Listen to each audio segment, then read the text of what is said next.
मित्रों नमस्कार।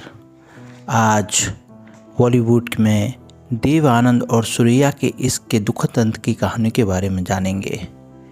Hindi film industry में देव आनंद का रुतबा उनके जाने के बाद भी कायम है। जब भी उनकी बात आती है, उनकी बेहतरीन अदाकारी और ज़बरदस्त स्टाइल को कोई कैसे भूल सकता है। देव आनंद हिंदी सिनेमा के सबसे सफल अभिनेताओं में से एक थे। वैसे तो इनकी ज़िंदगी से जुड़े सैकड़ों किस्से हैं जिनके बारे में जानकर कोई भी रोमांचित हो उठेगा, लेकिन एक हैंडसम और रोमांटिक हीरो के तौर पर सूर्या के साथ उनकी लव स्टोरी उनकी पुण्यतिथि पर बताने के लिए सबसे खूबसूरत बात हो सकती है। सूर्या और देव आनंद की प्रेम कहानी उन दिनों हर तरफ चर्चा में थी। सूर्या के साथ देव आनंद और सूर्या की लव स्टोरी और इस प्रेम कहानी का दुखद अंत किसी फिल्मी कहानी से कम नहीं है। देव आनंद ने 3 दिसंबर 2011 में इस दुनिया को अलविदा कह दिया था।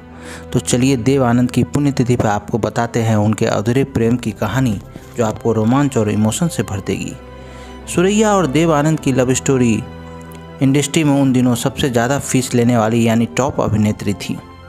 जब देव आनंद शूटिंग पर पैदल जाते थे, सूर्या के पास लंबी लंबी कारी होती थी, लेकिन देव आनंद के पास जो सबसे बड़ा खजाना था वो था उनका गजब का आत्मविश्वास, जिसके जरिए उन्होंने सूर्या का दिल जीत लिया।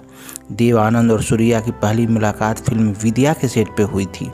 विद्या के सेट पर देव आनंद सूर्या से खूब फ्लर्ट किया करते थे, जिसका खुलासा उन्होंने अपनी किताब रोमांसिंग विद देव आनंद में इस बात का जिक्र किया है।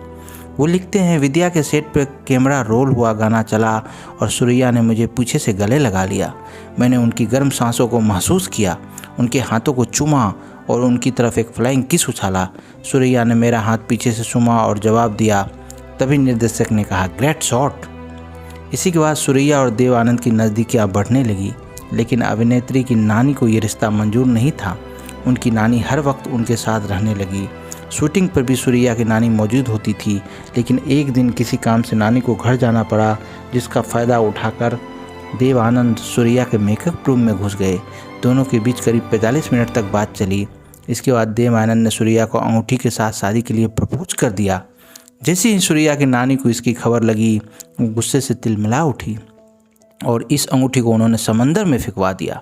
हालांकि सूर्या की मां देव आनंद को अच्छी तरह से पेश आती थी, लेकिन मोहब्बत के बीच खिंची मजहब की दीवार के चलते दोनों की प्रेम कहानी अधूरी रह गई। रिश्तेदारों और समाज के चलते दोनों चाह कर भी साथ न रह सके। हरपन मौला कलाकार देव आनंद की आज पुण्यतिथि है। उनकी पुण्यतिथि पर उन्हें श्रद्धांजलि।